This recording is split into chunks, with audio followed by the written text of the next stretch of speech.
আসসালামু আলাইকুম। জামালপুর মাদারগঞ্জ ৪ নং বালিজুরি ৩ নং ওয়ার্ডে চন্নাদাগারি ভোলু প্রামাণিকের ছেলে এগুলো মনু প্রামাণিকের শাহ আলম প্রামাণিক, তার ছেলে হুমায়ুন প্রামাণিক।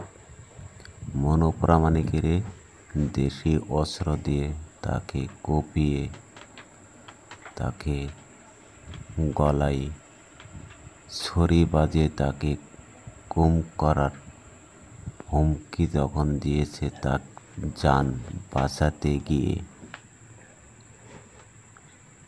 মনু প্রামাণিক শাহ আলম প্রামাণিকের আঘাত করার পরে তার জান কোনো মতে বেঁচে যাওয়ার কারণে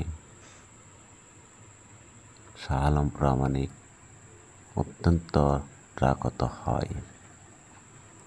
কিন্তু সে যদি তাকে রাগত না করে, তাহলে শাহ আলম প্রামাণিক এবং হুমায়ুন প্রামাণিক দুইজনে মনু প্রামাণিকের খুন করে তাকে ধামাচাপা দিয়ে রাখার উদ্দেশ্য দেন। তাদেরকে পুরাতন শত্রু ভেবে তাকে দেশি অস্ত্র দিয়ে কুপিয়েছে।